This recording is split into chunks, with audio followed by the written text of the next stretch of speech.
But Is this your first time to be on the Empathy Circle? yes, it is my first time. I Wonderful. uh, I learned about it through someone called Nancy GG Okay, from great, Santa Cruz. great. Where are you Yeah, calling from? I'm calling from Salinas in California. Okay. And Ditto, where are you calling from? Walnut Creek. Oh, cool. So both from California. Uh, so I'm Kathy. I'm from Houston, Texas, and I've been doing empathy circles for about a year and a half. And I'll let everybody take 30 seconds to introduce themselves. Then we'll tell you how the empathy circles work and we'll get started. Edwin, do you want to take a moment to introduce yourself? Yeah, I'm Edwin Rutch. I'm in the San Francisco Bay Area. I started the Center for Building a Culture of Empathy and been working for about 14 years on trying to build a more empathic society. And I just find that these empathy circles are kind of the best first step gateway practice for developing empathy skills. So trying to promote it as widely as possible. Great, thank you. Bill. Yeah, my name is Bill Filler. I'm a retired special education teacher. I've been working with Edwin for about 5 years online and in person. And I'm in the San Francisco Bay Area. Jonathan, you want to introduce yourself? My name is Jonathan Gordon, and I'm here in the San Francisco Bay Area. And I'm hopefully going to be a community activist, trying to use many of the things I'm learning about empathy in my outreach to my community. Thank you. Thank you, Jonathan. Beata. Hi, I'm Beata. I'm calling from London. I have been coming to empathy circles for a few months now, and it really helps me to expand my listening skills and reflect back what people are saying, and basically pay attention actually what they're saying. Thank you. Thank you, Beata. Larry. So, hi, I'm Larry in Florida. I'm a retired occupational therapist. I came across the empathy circles on YouTube about a year and a half ago and fell in love with them. I've never seen anything so relatively simple that's so profoundly effective in producing the empathic experience for human beings to communicate. That's me. Great. And I'm going to take just a couple of minutes to explain the empathy circle. The best way to learn it is to experience it. And we'll start that in just a moment, but let me share my screen and go through this real quick. What did I do with it? All right, I don't see it. Let me just pull it up here.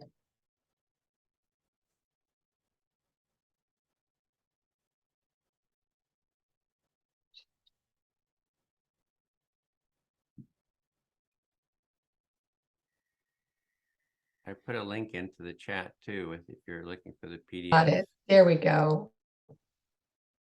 All right, so the circle is usually 3 to 5 people. When we have 7, 8 or less, we stay in one big circle. And so the first person selects who they will speak to and speaks about whatever comes up for them. And we are doing 4 minutes today. And whoever is listening reflects back what they hear that the speaker is saying. And we want to speak in small chunks so that it gives the listener a chance to reflect back. And everyone else is listening and holding the space for listening. So there's 4 roles. There's the facilitator who manages the circle. There's the active listener, the speaker, and then the silent listeners. And we keep going around the circle until the time is up. And we stop at a quarter till the hour. So California time, that would be 11:45. And then we debrief what our experience was. So I'm going to stop this and you're going to get an experience of what we do. Jonathan was the person that was speaking. I was listening. I'm going to ask somebody else if they want to speak, or so we can do that, speaking and listening again. So who wants to be the next speaker, and I will listen. And I'll just mention the topic, which was posted in the chat, is describe your experience in the empathy circle right now. How is your experience, or whatever's alive for you? So anything that's on your mind, and there's 4-minute turns. Put that Are in your again. expectations for today? Who wants to be the speaker while I listen? Okay. Ditto, you ready to go? I think so. Okay, great. I'm going to time 4 minutes, and when it's up, I'll hold this up. And if you're speaking, just wrap up your thought, and you still get a reflection. So when it's time, it's not like you have to stop right then. You can finish what you're talking about very quickly, and then you'll get your reflection. Excuse me. So, Ditto, I am listening. So I'm Ditto, and I'm one of 6 siblings who have been fighting all of this millennium. And I've been a defendant. I'm in my 23rd year of being a defendant in lawsuits filed against me by hostile siblings. Okay, let me pause and reflect that. So you've experienced a lot of conflict in your family such that there's been multiple lawsuits filed against you by your siblings. Yes. And I don't think it's about me. I don't think I'm even relevant. I think I was just there. I think it's about what these lawsuits are about the internal inadequacies of the 2 siblings who are basically in charge of my family's assets and have been trying to take all the assets for themselves. Gotcha. So you don't see that this has anything to do with you. You think it's about them and their inadequacies, and that their whole purpose is to take the assets for themselves. But of course, it's very hard on me because we're in trial now on what may be the last lawsuit. And we've been in trial since July 18. And my best guess is it'll keep going until January. And I am about to propose that the judge, the Bad Brothers have already gutted this trust that they're suing about. But I need my share of that trust for me to live. And so Let me pause you. So this has been going on for a few years. It looks like this may be the last trial, and the brothers have gutted this trust. You want to propose something to the judge because you need that money to live on. And I want to propose that the judge fund the trust, which would mean ordering those Bad Brothers to put lots of money into it, and amend the trust agreement to require not that things be equal, which they never have been, but to make the new priority meeting the needs of needy beneficiaries and make me trustee. Okay, so you want to be trustee, and you want not necessarily to have equal division of assets, but for the assets to go to those according to their needs. Yes.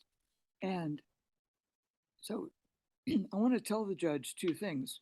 One, this would make it possible for the needy beneficiaries to live. And hopefully, maybe, possibly with the help of empathy circles, it'd be nice to try to put the family back together. Yeah. That's why I'm here. Yeah. So in light of all these lawsuits and what you want, you'll also have another desire to bring the family back together and hoping that empathy circles might be a way to achieve that. And that was your time. Yes, thank you. You're welcome. All right, since I listened, I'm now the person who gets to speak, and when it's your turn to speak, you get to choose who you'd like to listen to you. So, Larry, would you be willing to listen to me? Yes, Kathy. Ready. Great, thank you. So,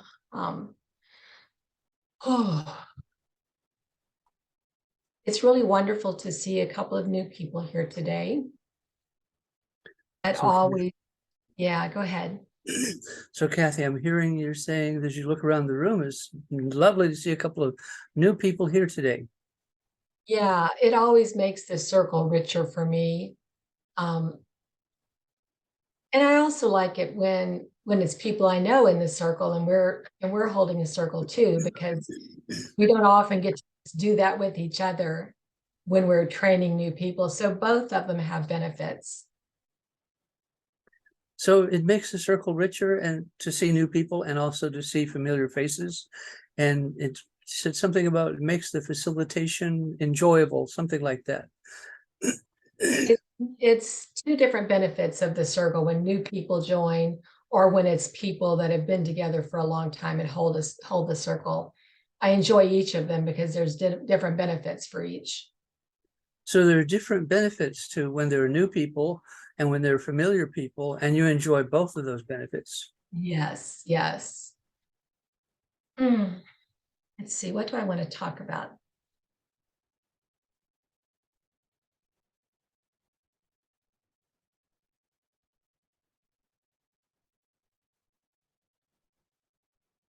So the first time I attended an empathy circle was on July 17th, 2021. So the first time you attended an empathy circle was July 17th, 2021, I think you said. Right. And I looked that date up a couple of months ago. It's like real important for me to find out when was the first day. So you actually looked that date up, and it was kind of important to look up when exactly was your first empathy circle. Yeah. So then I asked myself, okay, what's so important about that date for me? And then you ask yourself, so what's so important about the date? Yeah. And for me, I'm going to say a couple of things that have been important for me. One, it's changed my my way of being with people. So you're going to say a couple of things about the importance of empathy circles for you. And one was that it's changed your way of being with people. Mm-hmm. It's made me a better listener, and it's brought me into a new community. It's made you a better listener, and it's brought you into a new community. Yes. And we have people from all over the world that come, including like Iraq, when this person that came from Iraq was wanting to do some reconciliation and healing after the war. And there are people from all over the world that log into empathy circles. For example, someone from Iraq wanted to do some healing related to the war. Yeah. Yeah. So, I mean, there's just so much potential for these. And I see it as a peace building tool because it brings everybody together from all over the world. And you see huge potential in empathy circles because it brings everyone together from all over the world. Kind of, I think you said peace building. Yeah, peace building. And I'll say one more thing and then my time is up.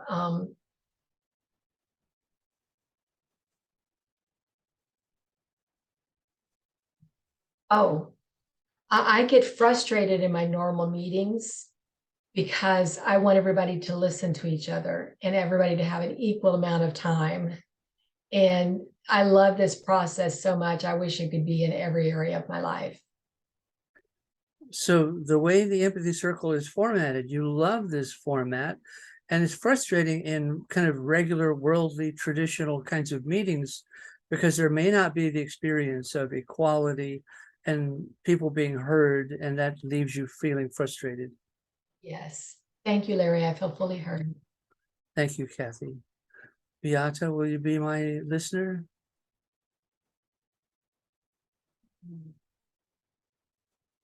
Sure, Larry.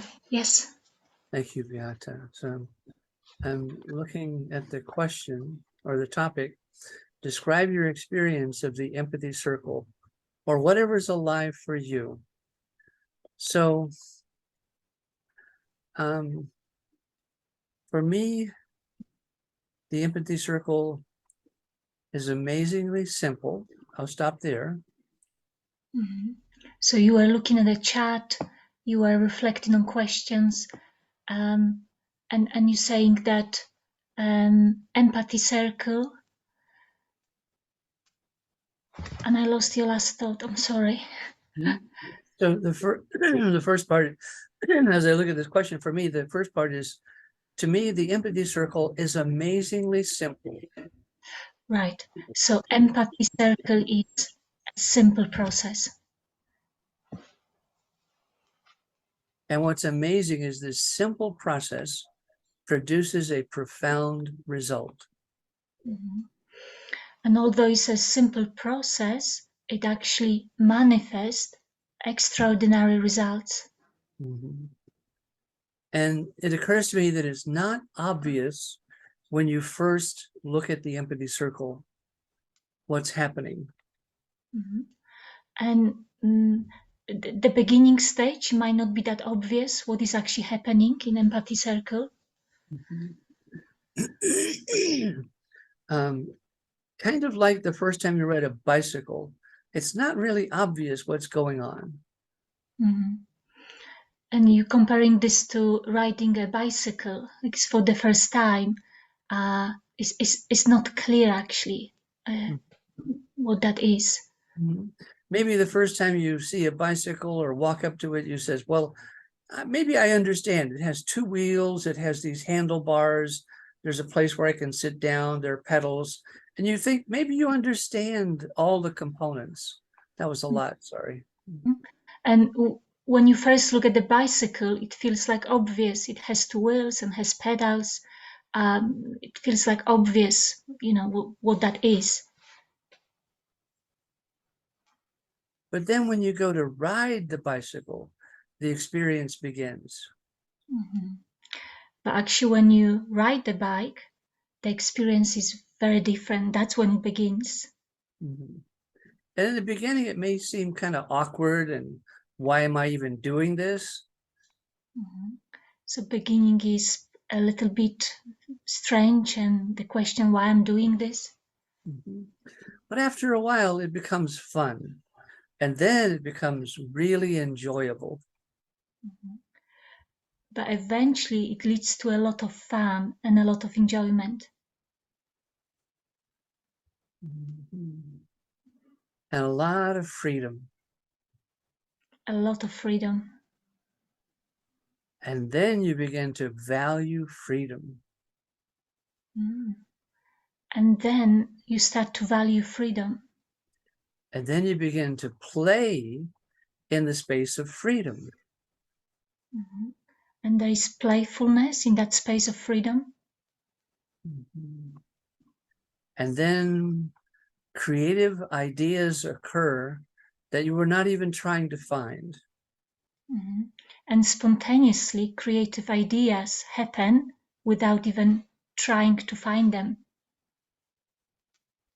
So for me, the empathy circle becomes a process of self-awareness. Mm-hmm. So for you, empathy circle is a process of self-awareness. Thank you, Beata. I feel fully heard. Thank you, Larry.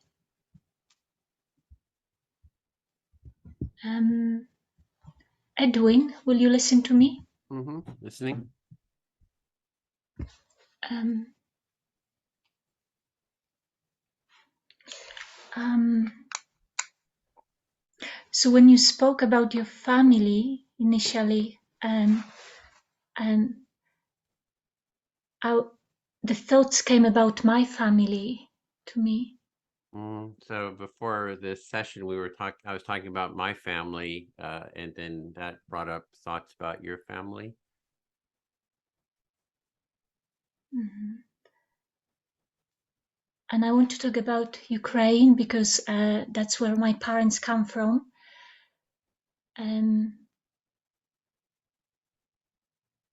I'm going back to Poland for Christmas, and I feel like this Christmas will be quite sad. Yeah, you're wanting to talk about Ukraine because that's where your family is from, and you're going back to Poland for Christmas. And you just anticipate it will be a very sad experience. Mhm. I'm feeling excited and happy that I will be seeing my family, but I also know that that there will be there will be some sadness in relation to what's going on in Ukraine. Mm.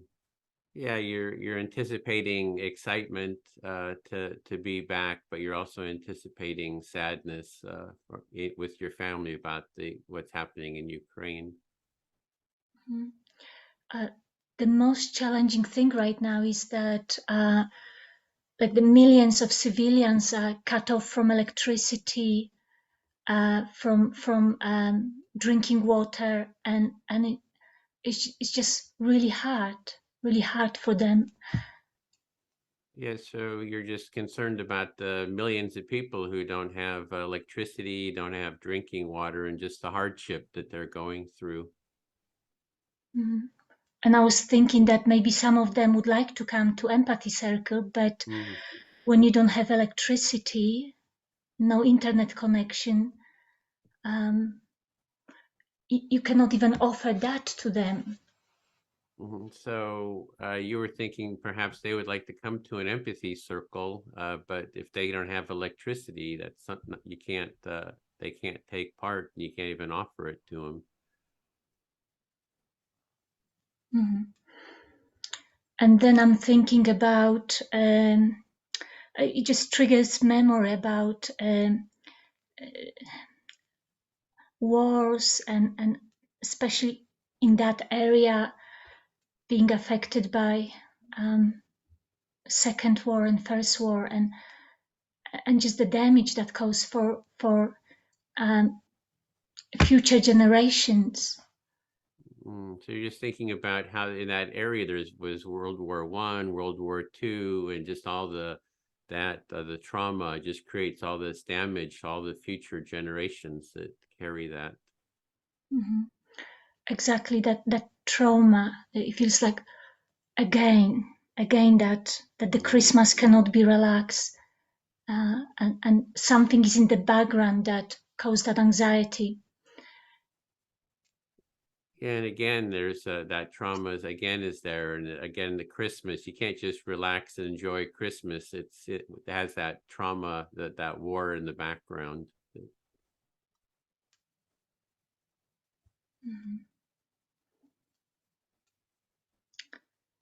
And I'm just realizing now, maybe I'm a bit like negative, but I think because I'm going to Poland and being there, it just feels different.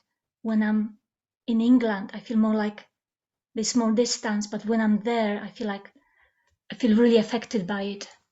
Yeah, you're being in England now, you don't feel as affected by it, but if you go back to Poland, you're going to really feel it and be much more affected by what's happening in the Ukraine. Mm-hmm. I think that was the time too that Yeah, Kathy put thank up. you, Edwin. Okay. I feel fully heard. Then I'll speak to Bill. Listening? Yeah, so my family comes from, near the border of Ukraine as well. So I heard all the stories of World War I, World War II, and just all the horrors of all those wars. goes back a long time in that area. It's a bad area for wars. Yeah, so you're referring to your family stories, which talked about all the wars that occurred in that area of Poland and Eastern Europe.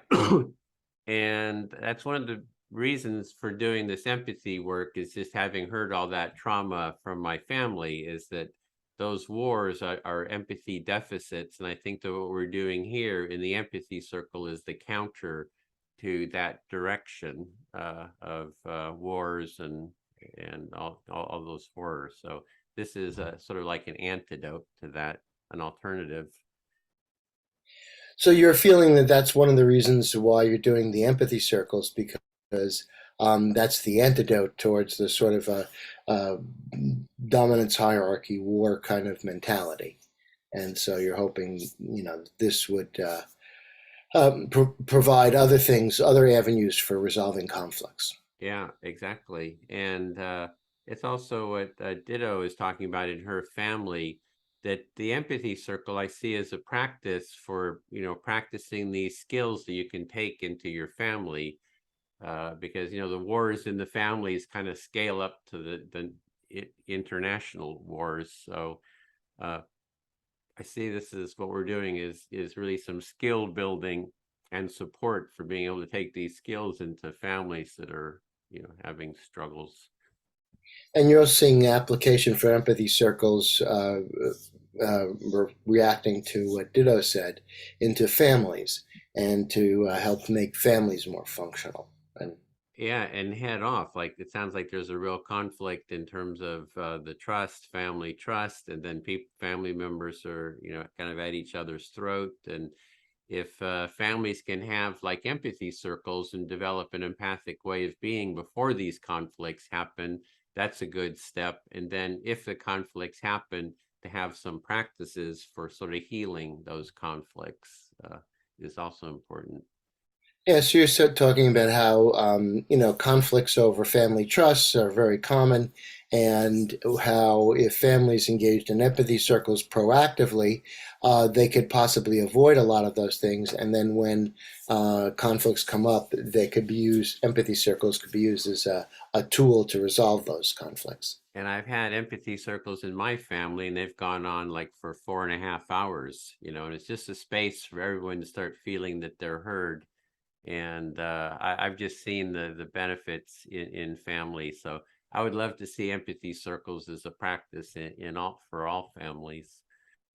Yeah, and so you've seen empathy circles and you've used them with your own family, and they've gone on for 4 or 5 hours, and the benefits were clear, and so you think that would all families could benefit from them. I'm going to sneak one last comment in here over my time. And my mother says, I like it when we talk so peacefully. Right. And with I feel heard. And your mother gets the last word. I like it when we talk so peacefully. Okay. Nightingale, do you feel ready to reflect? I would love to, but I will need to go. So I am so sorry, because it's my first time, and I will not be able to do this. However, I will be back. I do want to beg to leave. Please touch finish and pay. Okay, sure. Forward to seeing you again, Nightingale. Thank you. Okay. Okay, thank you so much. Bye. All right, so Jonathan, let's go back to you. Okay. So, talking about the topic, my expectations are in an empathy circle is something that early on I sort of coined for myself as sort of like the empathy circle experience. So in the past, you'd thought about your experiences in an empathy circle, and you coined a word for it, which I forgot. The empathy circle experience. The empathy circle experience. Right. And I really hold on to this sort of dynamic, experiential definition, because it's flexible to incorporate all individual differences. I'll stop there. You're embracing an experiential definition, because it's flexible enough to expand to describe many different people in many different situations. Right. So the first step is when people are heard without being judged. I'll stop there. And the first step is being heard without being judged. Right. And that lets people kind of let out what might be referred to as an emotional sigh. They feel comfortable, more relaxed, and then they sort of begin their process. By creating the space for people to speak uninterrupted and to say what they want without them thinking that they're being judged. They're just given a natural opportunity to speak their minds. It transforms them in some ways, makes them more comfortable. It makes them open up a bit. Exactly. I think open up a bit is the key. And then they sort of share their story, which we all have. And so when I see that people feel comfortable, they start to feel open, and then they start to share their story. I feel that that's what I would characterize as the empathy circle effect. So you're saying that the empathy circle effect opens people up, makes them more comfortable, and that's a result of the participants feeling like they're being heard. Yeah. Yeah, and then they begin their sort of journey. Joseph Campbell had wrote a book called The Hero's Journey, and I think that we all have a hero's journey or heroine's journey, and so then that process begins, and I think that that's profoundly important. You're saying that the first step of feeling heard opens the door for a journey which can lead to many other rewards. Yeah. Thanks, Jonathan. I feel fully heard. Well, you're very welcome. Dido, would you feel comfortable reflecting me? Ditto. Ditto. Sure. I have had a friend who asked me to help them with their estate, and it was three guys and one lady, and no, there's four. I think five individuals were named in the estate, and there was, of course, a fight over the administration of the estate. So you're involved with another estate with 5 people in it, and they're fighting. Yes, this was in the past. This was 4 years ago, and it was a friend of mine asked me for a little help. So this was about 4 years ago, and a friend asked you to help with that trust.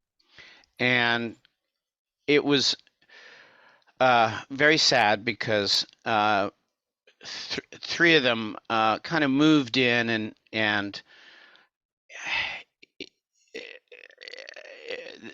the money just disappeared. It was like almost as if while the parent who was still alive, who was mentally disabled, it's like once the bad actors got their hands on the checkbook, the money just disappeared.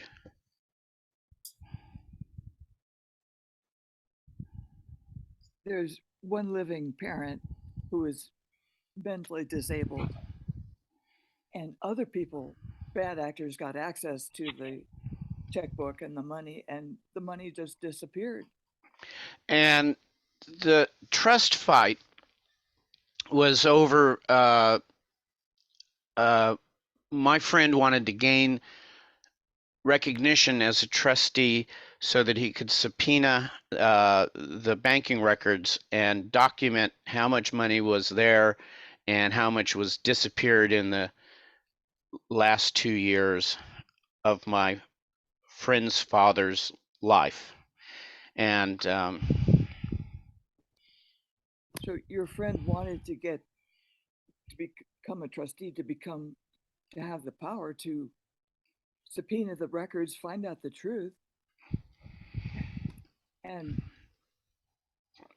get the facts about the money disappearing. and it didn't happen.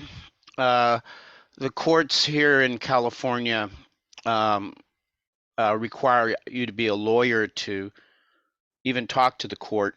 Everything is procedural. Talk about lack of empathy. I think that there's zero empathy in the court system, sadly. My friend couldn't do a thing. He was paralyzed. The three trustees outvoted him and his sister, and he was actually removed as a trustee. And the truth never came out. Oh, so your friend did not succeed, and he and his sister were both on the outs, and the court didn't understand and was not empathetic, and your friend was removed as trustee, and it sounds like the bad guys won. Yeah, the bad guys won. It's not only that the court's not empathetic, it's there's no structure. There's no physical structural way of introducing empathetic issues to the court. It's all law, business, logic. And thank you. So the court didn't include empathy. The court was only rules and laws and these arbitrary things that weren't even relevant to what your friend thought was the truth and what was right. That's true. Well, thank you very much. I feel you understand my story. Thank you.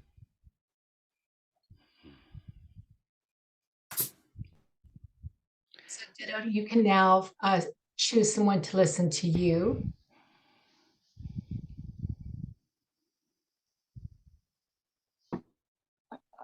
I'm sorry, who are you talking to?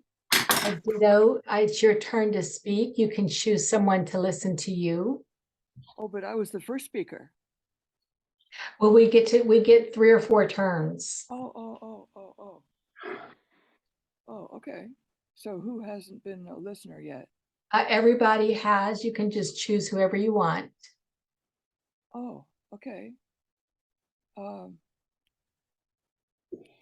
Edwin, will you be my listener? Mm-hmm. Listening. Thank you.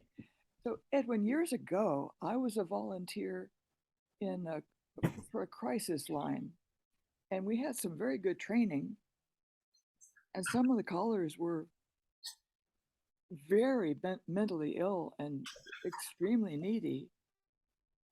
And I remember one caller in particular who was particularly difficult and burned out some of the volunteers. And I discovered that the only thing that worked for him, active listening made him angry. He was very bright. He understood all that. The only thing that worked for him was just me being there and letting him know that I was there. Just me saying, mm-hmm, mm-hmm, mm-hmm. Okay, if I can reflect that. So you did the crisis training. It was very good crisis training, and then you did the hotline. And there was one person who was just did not like the active listening, and what he really liked was just someone there to listen without the active listening. Oh, and he also burned out a bunch of the listeners of the crisis hotline people. He was very abusive, very hard on everybody. And I was the only volunteer who could help him. And the only thing that helped this particular extremely needy person was just being there, just to help him survive the few minutes that we were together on the phone. And this person was like really needy, and the thing that really just helped him, which you were able to do, is just to be there with them and be present. And so what I learned from that was that sometimes we can't help another person other than just being there for them without anything else. And your lesson was sometimes all you can do is just be there, do nothing else, just be present. And that was hard for me to learn, and I think it's hard for other people that sometimes active listening is too much. Sometimes anything we try to do is too much. Yeah, sometimes active listening is too much for some people, and just anything, doing anything except just being there and listening is too much. So it was kind of a profound thing for me to understand that for this particular person who was profoundly mentally ill and antisocial, it was a help for him for me to only be there. Yeah, so it was like a real realization for you that this person who was just very mentally ill, that it was just helpful for you just to be there. Yeah, so I feel heard. Thank you. Okay. Then I'll speak to Kathy. Yes, I'm listening. Yeah, there are extreme cases like that. We set up an empathy tent and, listened to people on the street, and there was some just mentally, just really mentally ill people came by and couldn't reflect what they were saying. It was just like, yeah, it was really very challenging how to deal with that. Mhm. So you have an experience of listening to people with mental health illness, and your experience is like dittos in that they didn't want reflection necessarily, but just to talk. Well, they wanted to rant and rave and just talk at you, kind of, and I mean, I just remember one guy, he was like totally disheveled. He had papers, and it was just like, it was almost like a ranting, that it was just like, and I said, oh, I tried to reflect back, and then it just got him angry. Yeah. So you remember one person in particular that looked a little disheveled, carrying lots of papers, Not a and little disheveled. He was hugely oh, disheveled. I mean, he was like in yeah, really bad so shape. extremely disheveled, and didn't want reflections. He wanted to rant and rave. Yeah. It sounds like you got upset when you tried to reflect. Exactly. Yeah. And I'm not quite sure what the response is in that situation, but I think being able to slow down and have someone reflect you starts bringing you into a relationship, so I think it's a healthy direction eventually. I mean, sometimes you can just listen to people, they don't have any space, but to move into reflection and into a mutual empathic relationship is sort of for me, the goal. Mhm. So even though this person that you're describing wanted to rant and rave and not move into relationship with you through empathy, you value that in empathy, is that you can move into relationship with people. And the one question I had is because he was just like emoting, all kinds of, raw emotions were coming up. And I was wondering about state matching. So if I matched his state, mirrored his physical state, and just got all kind of, sort of crazy and just started emoting, but a reflective emoting. I was wondering what would happen in that case. I haven't really tried that, but So you're wondering if displaying empathy using his gestures would have been something that would have been helpful for him. and the underlying tone of it, the emotional tone, reflecting the underlying emotional tone. Like, yeah, I'm so crazy, I'm so angry, it's like, and then I gotta mirror the I'm crazy, I'm angry, whatever. So state right, matching the tone, I was wondering what would be right, the yeah, what would yeah, be the effect? It's not reflecting the words, but just the energetic reflection. right. So you're thinking about if you truly empathized with him and stepped into how he was feeling, then you would be able to do the same ranting and raving and gestures that he was doing. And would that be effective for him? Yeah, I'm not sure. That's sort of like above my pay grade, I guess. So those are things that just happen out on the streets, so You're not sure that's a good idea. You're just kind of grasping for straws at what might work. yeah, and there's I'll end there. I feel hurt. Thanks.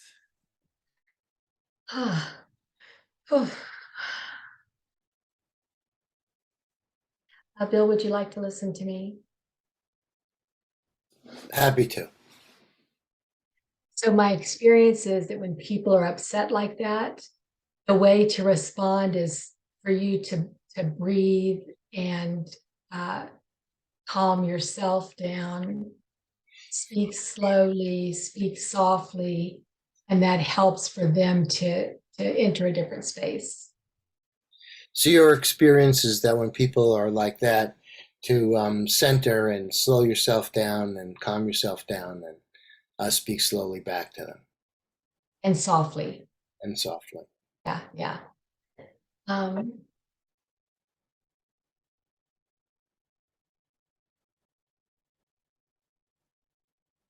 was a question I had earlier. Didn't write it down. Oh, Bill, I am going to put a link in the chat for Ditto. Okay, you're gonna put a So, link. Ditto? Yeah. yeah, so that she can click on that. It'll be there when she gets off the call if she wants to look at our empathy circle training. No. So you wanted to put a link to our training. Into the chat. Yes, you put it in the chat. Yeah, so if she's interested in taking our training, she can click on that. It'll be there when we get off the call and she can take a look at that. So if she clicks on that link, that'll come up on her computer, and when we get off the call, it'll be there for her and she can check it out. Yes. I didn't want to end the call without her knowing that we offer that. Right. You wanted to make sure that she knew about the training before she got off the call. Yeah, yeah. Because she seems to really benefit from this and enjoy this, I'm noticing. So she seems like a natural for that training. Yeah. So you noticed that Ditto is enjoying it, and she seemed like a natural. So you want to make sure that she knew about the training. Yeah. So,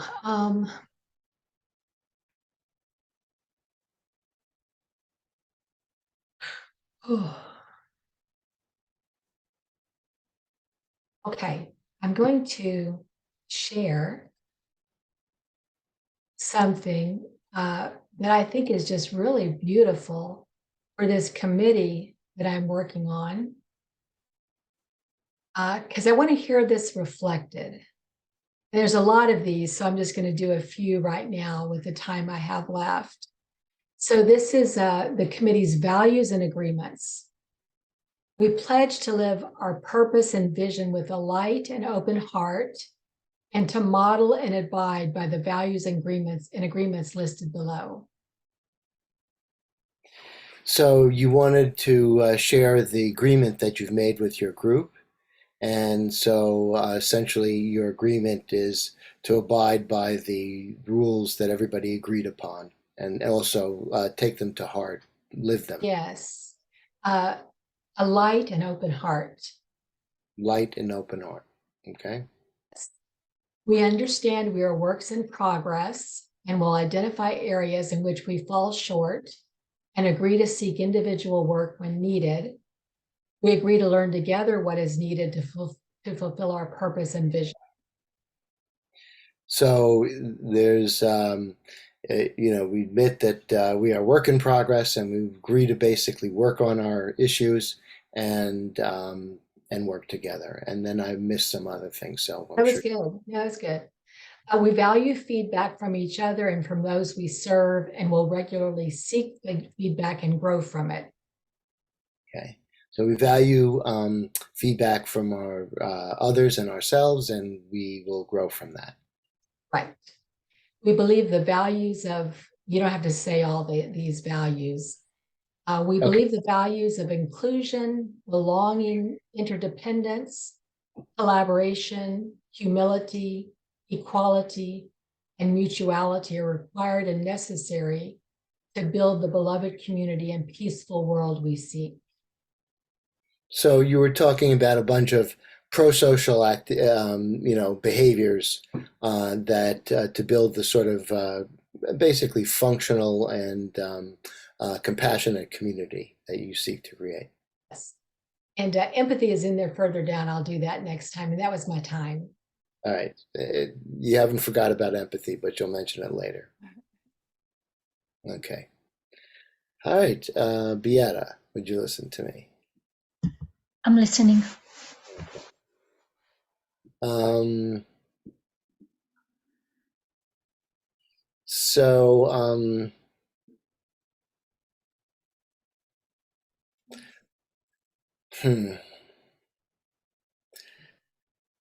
So I think that what we do in the empathy circle is a reflection of a deeper biological reality.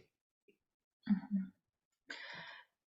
So you feel that what we're doing in Empathy Circle, the process that is happening, it reflects a deeper biological reality. Right. And so this is where I see a parallel in the process. And I've used this before, but your cells are right now doing, millions and trillions of things in your body, totally unaware that you exist. I'll stop there. Mhm. So this process, this biological process, is that our human cells are busy doing stuff, completely not aware of someone like you. Right. Nevertheless, we're all connected, and we rely on ourselves, and ourselves rely on us for our physical existence. Mhm. And there is interconnection. Although the cells might not know about you, and you don't, you don't know what they're doing, there is connection. You rely on each other for existence. Yeah. And so the same way as humans, we do our individual things, but we are also part of a larger human community, and I would even say biological community. Right. So it sounds like you're saying that we are individuals, but we also part of this biological community, like collective humanity. Right. And so hierarchical thinking seems to leads us to separate ourselves from parts of ourselves and also parts of the community. But when we accept our individuality and accept it, then we automatically sort of enhance our community. Mm-hmm. So when we follow more hierarchical structure, we seem to be separate. We seem, but when we acknowledge our individuality, sounds like we naturally connect with the bigger picture. Right. And to sum up what happens in an empathy circle, other than reflecting, no specific, you could be angry, you could be, there's a whole bunch of, all your range of emotions are available to you. But it seems as though what happens is that we hear each other, we feel for each other, and we grow from each other. Mhm. So it sounds like you're saying that in empathy circle, we allow to be ourselves with our full range of emotions, and we listen to each other, almost like accept how we are. Right. Yeah. And while many scientists and even religions would feel that if you put us in a room, um, there would be, basically only one person would emerge and the rest of them would be dead. I think that's a very faulty understanding of the human psyche. And then I'm done. Mhm. Mm. Bill, I'm not sure if I understood fully. Could you repeat that? Sure. I was saying, while many religions and scientific theories say that we're savage beasts, violent, what happens here is a demonstration that that's not the case. Right. So although some religious, some political system could focus on that violent side of human beings, however, here we're showing that we can be ourselves and the violence doesn't have to happen. It's not emerging. Yeah. Thank you, Beata. I feel fully heard. Thank you, Bill. Larry, will you listen to me? Yes, Beata.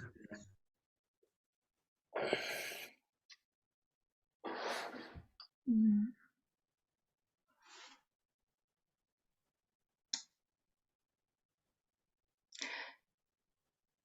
So my sense is that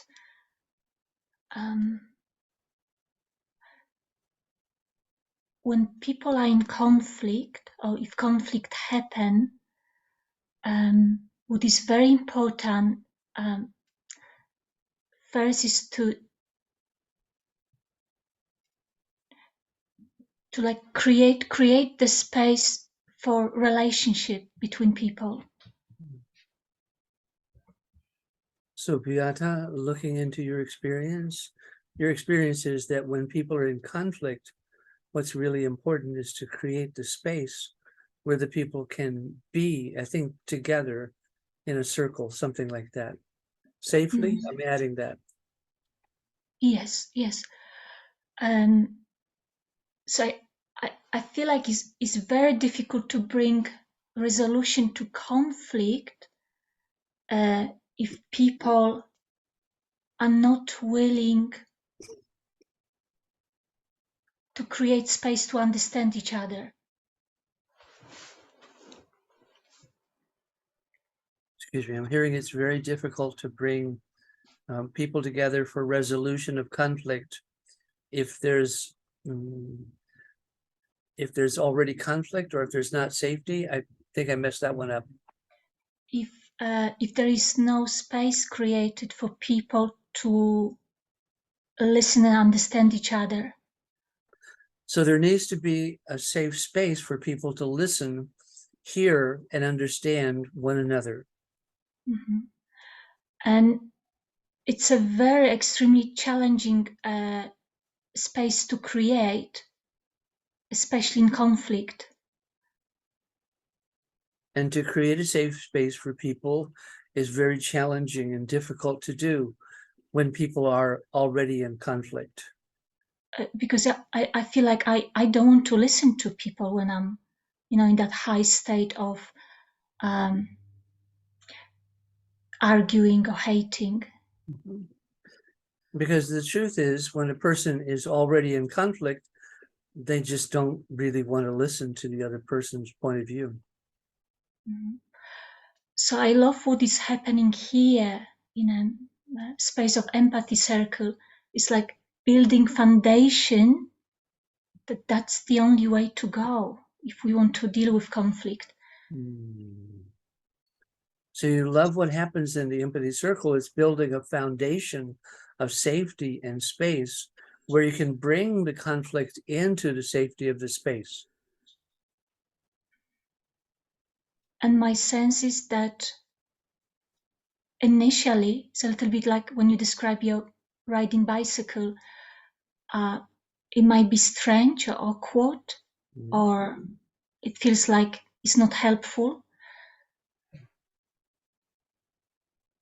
And you like the analogy of the bicycle riding because in the beginning it can be very strange and not helpful, and I don't like this, and it can be different or unusual or even scary in the beginning, something like that. But my sense is when people start learning that I have space when I can just say stuff, and the other side has space to say something, that eventually some bridge will happen between them.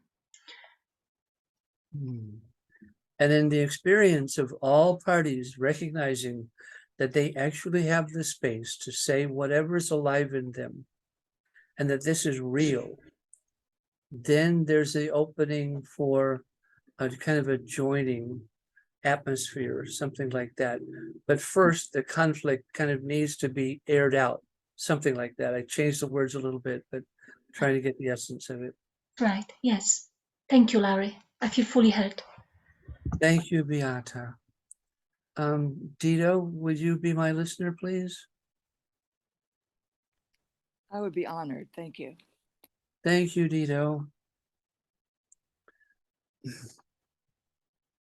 Well, I want to tell you, I've got a little bit of bad news, but it's not all bad. You got bad news, but it's not all bad. According to the historians, all of human civilization has been going the wrong way for about 10,000 years. That's the bad news. The bad news is that historians say that for the last 10,000 years, humanity has been going in the wrong direction. And the good news is that was not our natural direction at all. The good news is that that is not our natural direction. It turns out our natural direction is empathic. Our natural direction is empathy. Exactly. And we've been following kind of a Babylonian model of war and more war and one more war and then one more war for about 10,000 years. Our history for the last 10,000 years has been war after war after war after war. And all of that was based on a myth. That was based on a myth, the prevailing myth of the last 10,000 years. And the way the myth was explained was that the kings and the priests from thousands of years ago cooked up this myth. This myth was invented about 10,000 years ago by the people in power, the kings or priests or whatever. Exactly. And the myth was that the kings, being so wealthy and so powerful and so male, that they could enjoy domination. The myth was that the king was so powerful, so rich, that he could enjoy and basically exercise domination. And get the priests or the holy men of those days blessing to do so. And the priests and holy men apparently blessed that mode. And tragically, we've followed that model in the wrong direction for about 10,000 years. We have been following that bad model for the past 10,000 years. And the good news is it's only a myth. The good news is it's only a myth. And our true natural selves are empathic. Our true natural selves are empathic. Empathy is the natural way. Thank you. And empathy doesn't want to dominate anybody. Empathy doesn't want to dominate anybody. Thank you, Ditto. I feel fully heard. Thank you, Larry.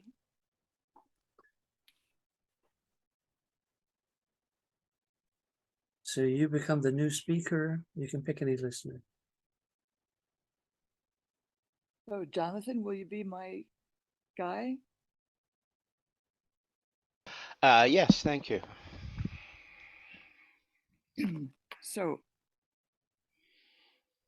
I want to talk about my older brother, who's a Donald Trump clone.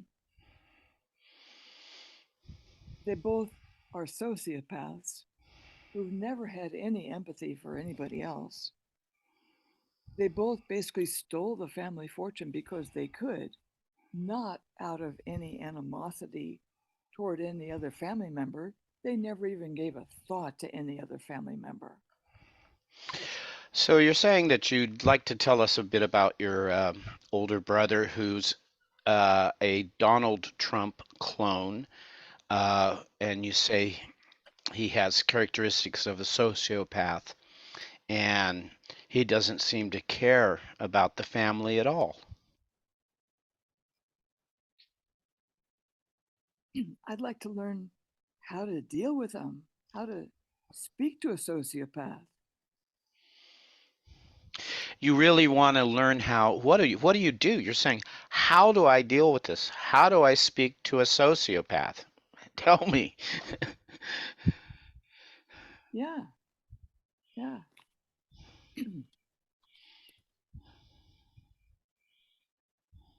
My older brother has 3 children. His wife told me he's never changed a diaper. I can't imagine Donald Trump has ever changed a diaper. So when you're talking with his wife, you've learned that he never has ever changed a diaper. And this to you means that he really never got his hands dirty in raising the children and really involved with the children. And you're also conjecturing that the same thing was true for Donald Trump, that Donald Trump never changed a diaper in his life either. But I didn't learn that comment from my sister-in-law. I learned that from a different sister-in-law who told me what my older brother's wife said. So it was a little more hearsay, but the truth or the revelation about his never becoming involved with his children came to you indirectly. Yeah. And it's my understanding that he understands only power. Sadly, it's your understanding that he only thinks in terms of power. My parents led exemplary lives, and their only really big mistake was asking 2 of my brothers to manage everything. Your parents, you feel, led exemplary lives, and one of the few mistakes they've made in their life, you think, was appointing or asking them to become the trustees. Yes. My parents asked those 2 to manage everything and to share the proceeds equally with their siblings. But those 2 brothers basically managed solely for the benefit of themselves, and they took everything for themselves. Uh, you're just saying that as events turned out, these two individuals that were given the trust to be responsible to the family to administer the estate betrayed their trust and only used the trust to their own benefit. Yeah. And right now we're toward the end of one of many trials. And I'm hoping to get a good result from this trial that will allow empathy instead of just power. So you're having another trial, you're in the middle of it, and your wish is that something good will come out of the trial that benefits the whole family, and that reflects an empathetic resolution. Yes, I'm hoping to lead the family toward empathy and away from power over. And you're hoping to lead the family towards an empathetic solution. Thank you. Thank you. Oh, you're welcome. Well, gosh, Larry, I haven't spoken to you in a couple of weeks. Would you listen to me, please? Ready, Jonathan. I've been helping Bill with his education empathy circles, and it branched off on Thursday evenings into a discussion for another educator who's been rounding up people in advertising. And so we've been doing this little group about at 4 o'clock Pacific time. That's been very interesting. And we've had, we've had a fairly good attendance, between 5 and 6, maybe up to 8. But what's impressed me is what some of the participants have said brought them to the circle. Can it reflect that, Jonathan? I hope so. Thank you. So, Jonathan, I'm hearing you say that you've been helping Bill in his educational circles, and you've had some interesting conversations, and that someone related to that in some way is also doing another circle, and you've been participating in that other circle. And then there's some other things that you said about how it's been working out very well. And I think you said there have been 4, 5, or 6 participants, something like that. Go ahead, please. Well, it's striking in how little and how much you can get done in 1 hour. So it's striking how little or how much you can get done in 1 hour. And the format, which is beyond, I believe, Bill and mine's control, kind of locks us into that 1 hour.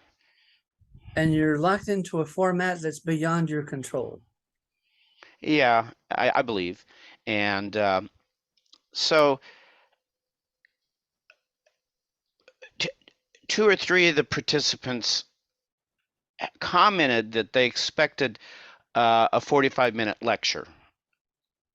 And 2 or 3 of the participants commented that they expected a 45-minute lecture. And were surprised that it was an interactive format. And I think you said somebody was surprised, you or they were surprised, that it was not an interactive format. No, the other way around. They were expecting a lecture on empathy, but what they got was an empathy circle where they participated. So you're kind of repeating that they expected a lecture, but what they got was interaction. And I'm hoping, or I feel challenged as a contributor to the circle and trying to support the educational objectives of the circle to collapse in 1 hour exactly what we're doing. So I hear you saying you feel challenged, and you're pressing on your chest and emphasizing that you feel challenged to produce this 1 hour event. Yes, and I think Bill and the other participants have been very supportive, but it is a challenge. I think it's a creative challenge. It's certainly something that makes me feel sharper and gets my adrenaline running and my stimulates me. So you feel challenged, but you think it's a good challenge that gets your adrenaline rushing and stimulates you. Yeah, I feel fully heard. I was just kind of rambling, but I feel fully heard. Yeah, you feel fully heard and you're kind of rambling, something like that. Yeah. Thank you, Jonathan. Well, you're welcome. Beata, will you be my listener?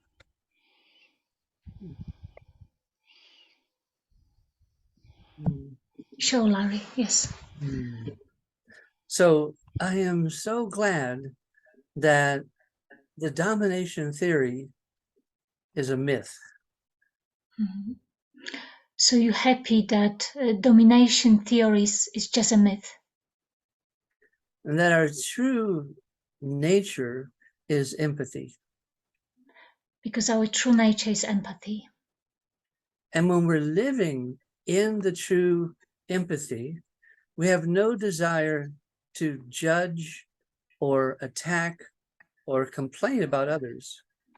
Mhm. When we live in that state of empathy, there's no reactiveness. We don't have to judge. We don't have to attack. Exactly. There's an internal peace that is within, that is seen everywhere. There's connection with that internal peace that is also seen everywhere. Mm-hmm. And there's a Native American quote that basically says this, probably from thousands of years ago. There's a Native American quote from 1,000 years ago. I don't know how long ago it was, but it was a long time ago. Which was a long time ago. And the quote begins with, "The first piece is the most important piece." So the quote says, the first piece is the most important piece. And that's the piece within that is also everywhere. And that is peace that is within and is also everywhere. And until that peace within is realized, you will search for it outside of yourself. Mm-hmm. And until that inner peace is realized within yourself, you will search for something else outside. And you will blame everyone outside of you for all the problems in your life. And there will be that blaming towards others, that they are cause of your problems. Mm-hmm. And then you'll go right back into the Babylonian warring thought system. And then we're back to this Babylonian warring system. So empathy is within. Empathy is within. It's natural. And it's natural. It'll never be really found in a book or a lecture or a guru or a president. Mm-hmm. So it sounds like an empathy cannot be, we cannot get it from external sources, like a book, like a president, like a guru. So the good news is it's already within everyone. So the great news is that we have this resource within ourselves. And believing myths is a block to your own experience of empathy. So what could block that empathy is only believing that myth. Exactly. Thank you, Beata. I feel fully heard. Thank you, Larry. Kathy, will you listen to me? Yes, I'm listening.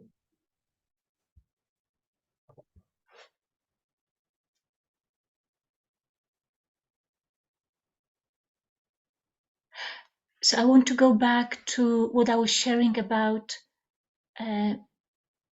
conflict. And I'm also, while I'm speaking, I'm kind of reflecting on my understanding. So you want to go back to what you were talking about, conflict, and you're kind of thinking as you're going, this is unfolding for you. Because I feel like it's waste of time to look for solution for conflict when people didn't build that relationship of listening to each other. So you see that it's not possible to resolve conflict if there's hasn't been listening first. Mm-hmm. So I almost would like to say, forget about solution. Like this is hopeless. But let's really express what is heavy for us, what we want to say. Yeah. So before you get to any problem solving or solution, just listen. And that might take 1,000 hours, Mm-hmm. but it's worth it. Mm-hmm. And you can't put a time constraint on it. It takes however long it takes, but it's worth it. Mm-hmm. And I feel like when people like express what they need to express, how long that will take, they eventually, and when they feel reflected, they come to sense of satisfaction within themselves. Mm-hmm. Yeah. So after feeling satisfied that they've been listened to, then the next step can take place.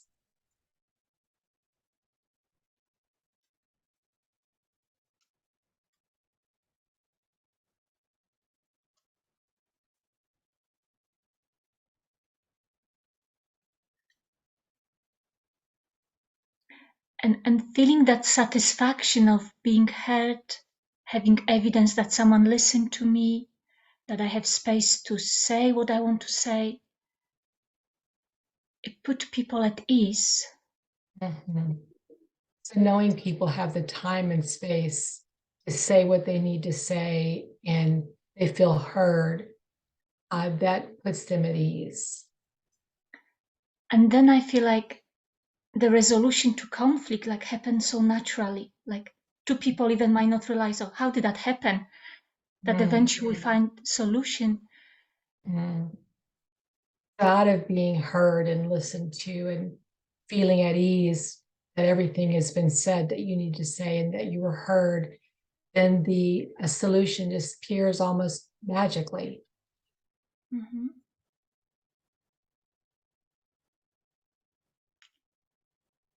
Like hopefully they arrive to that place when they know that it's really pointless to argue. Like there's no energy left there. Mm-hmm. And you're hoping they arrive to the place where they realize the conflict they had was pointless to go through everything they went through. And listening would have taken care of what was going on.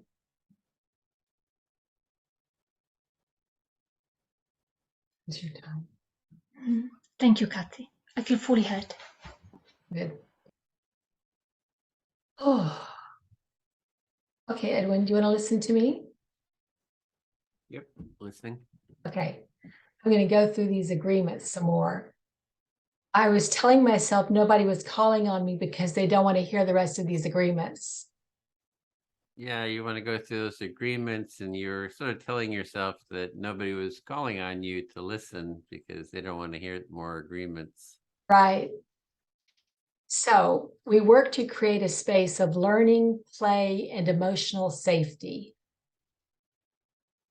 So the next agreement is we create a space of learning and emotional safety Yes. And play. and play. We agree to be fully present to ourselves and each other, mindful, and you don't have to say all of these, mindful of the role that human dignity, empathy, compassion, kindness, optimism, and generosity play in creating connected, loving, and lasting relationships. So we are sort of have awareness of how empathy, compassion, kindness, etc., lead to these certain other values, which I forgot what they were. They lead to creating connected, loving, and lasting relationships. Loving, creative, relation and lasting relationships. We choose to listen with our heart, believe the best in everyone, and give to all the benefit of the doubt. And we choose to listen with our heart and give to the benefit of doubt to the people we listen to. Yes. Even when conversations and planning get challenging, we agree to communicate with congruence and honesty, using tools such as NVC to guide our heart and words. And we agree to use tools like NVC if things get challenging to guide our hearts. Yes. And I'm thinking I can offer some feedback and like put empathy in here, in that part. So you're thinking maybe add empathy. So you're just kind of having ideas of how to modify the and add empathy at that point. In that particular point, yeah. We trust the process of our shared decision making by agreeing to be patient, non-judgmental, and open-minded as we build synergy in our decisions and planning. And we agree to be open. There's a bunch of different, and yeah, in an attempt to build synergy for our work and planning and work. We value, respect, and embrace each other's creative processes, contributions, and learning styles. We value, respect, and each other. Everyone has different learning styles, and we respect those as well. Right. We consider appreciation for ourselves and others fundamental to our growth. And we appreciate kind of everybody's contribution to our growth. We agree to practice gratitude for each other and be grateful for the opportunities our challenges present. And we have an agreement to practice gratitude and kind of address the challenges that will present themselves. And we believe our purpose, vision, and agreements are living, breathing pledges that will grow and transform as we do. And that this will grow and transform as we do. So it's a living sort of a agreement. Yes. And I'm complete. Thank you. Thank you for listening. Thank you for reflecting. So I'm hearing some gratitude for being heard. Yes. Let's see, speak to Ditto. Yes, thank you. Well, I'm so interested in this family inheritance issue because I've been thinking of adding another session to our training, in our next training, on conflict mediation and using a family conflict around inheritance as the role play. Whoa, that sounds great. So you've been thinking of creating a new entity that would have a role play about family money and inheritance and these conflicts. Yeah, so our training is the Empathy Circle Facilitator Training. It's 5 weeks, and it's how to facilitate one of these circles. And I was thinking of adding a 6th session that is about conflict mediation. So you just get a taster of it to prepare you to think that, oh, to realize that the Empathy Circle can be used for conflict resolution. So the empathy circle training has been 5 weeks, and you're thinking of adding a 6th session about basically family conflict resolution. Yeah, it would be using a family conflict as an example for this. So, and that's in that training starts January 21st. So you're thinking of starting January 21st, which is the day after my birthday, Mm. to have this next session, and you're thinking of including a family conflict example. Mm-hmm. And that was the exact example, because I know that family conflicts are pretty heated. So the idea was that, you know, you would facilitate a mini empathy circle where the group are all family members who have a different reason for feeling that they deserve the inheritance, and that they are arguing with each other about it. And the people who are taking the training will get to practice facilitating that circle. So you're thinking of this new addition that would have family members be the people in the empathy circle. They'd be doing role playing. They would be doing role playing of family members who are arguing that they should get the disproportionate amount of the inheritance rather than other family members. Exactly. And it would be heated so that as a facilitator, you realize how the empathy circle can hold a very heated,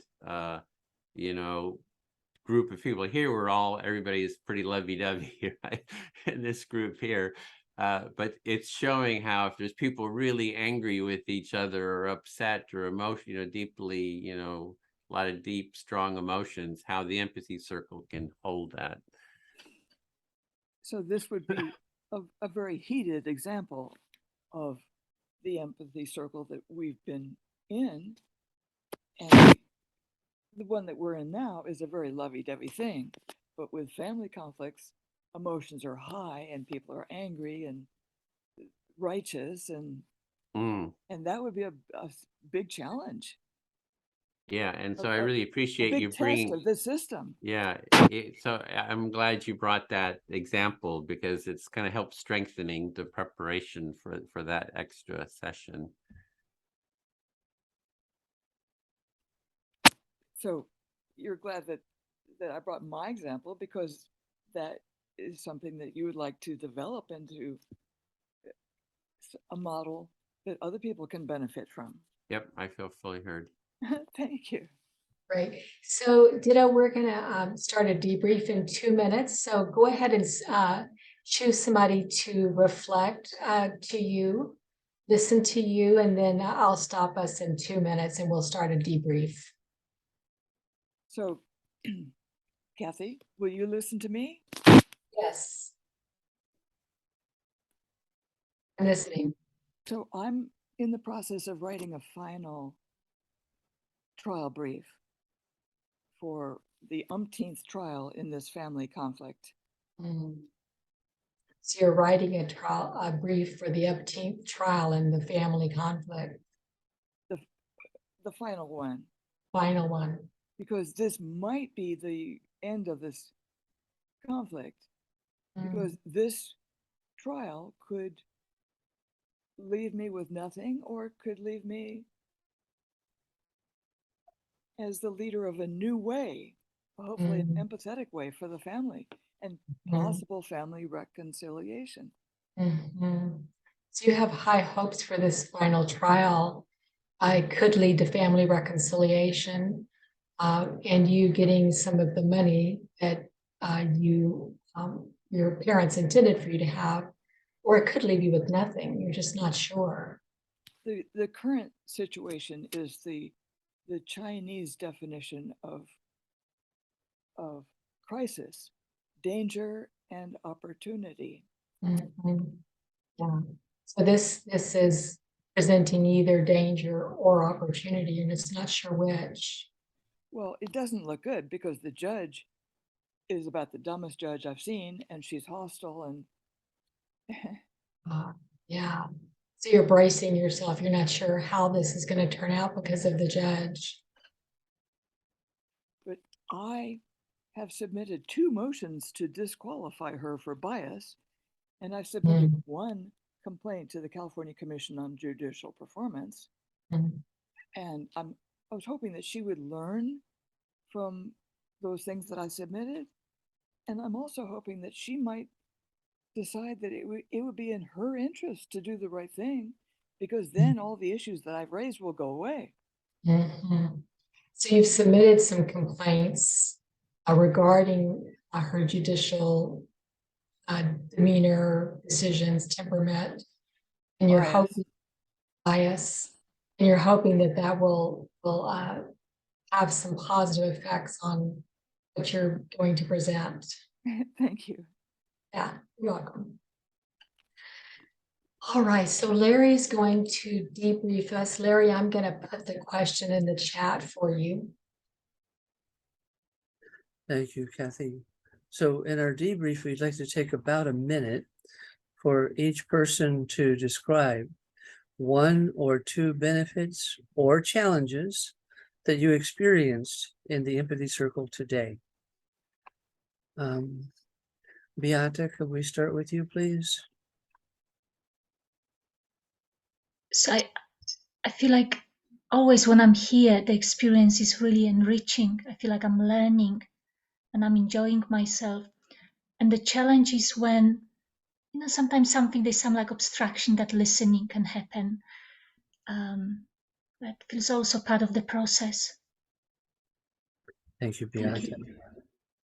Dito, would you describe your experience today of challenges or benefits from the Empathy Circle?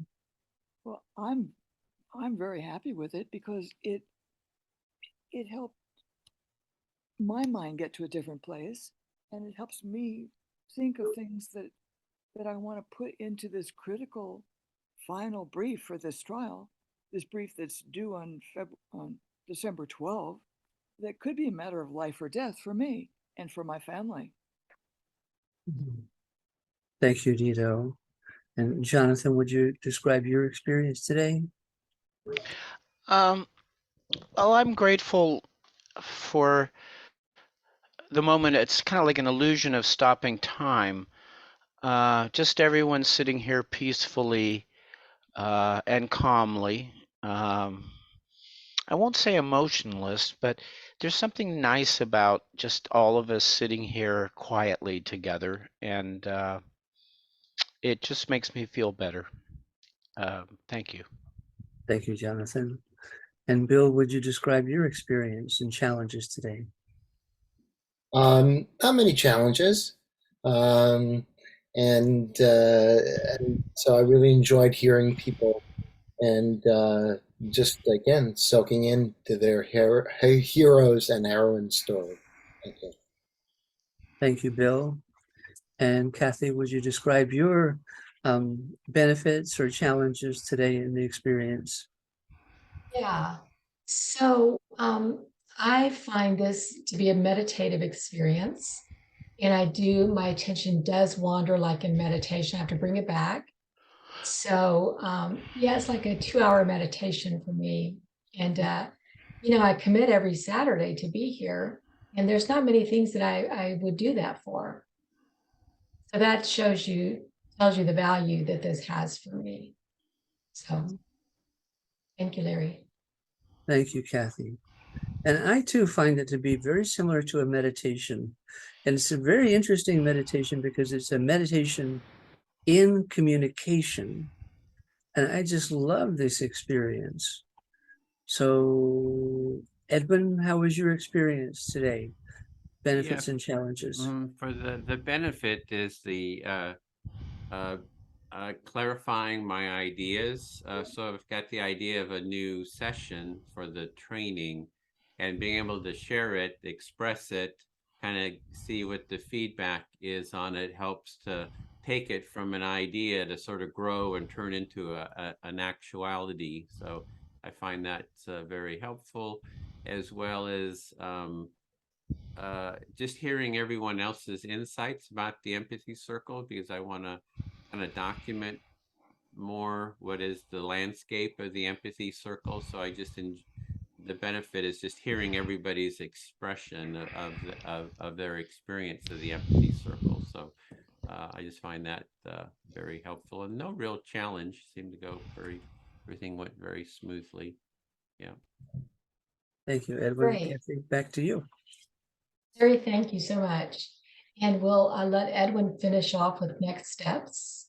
Oh, yeah. And so for next steps, I just put some links in there. So that's the upcoming empathy circles. There's a link to the calendar.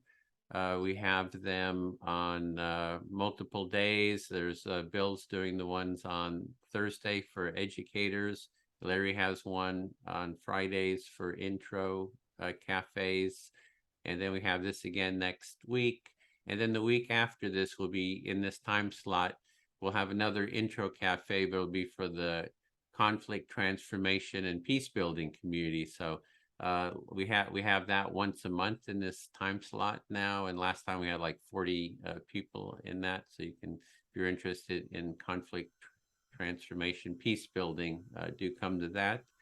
And then especially for Ditto, the last link is please fill out the feedback form. We have a Google form. You can click on that link and just fill that out. That'll add, you can add your email, any sort of comments about the experience today. And I'll also add you to our email list if you'd like to be on that. We send out the upcoming schedule and it's good to get that in your email so you can see what is happening next. So that's pretty much it. Looks like we're ready to close unless there's anything else from anyone else to add about your, do you want to say anything about the educators circle, Bill, or? No, just check it out. Come. Okay.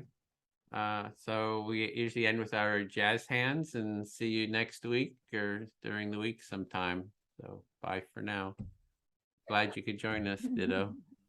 Thank you. Bye, everyone.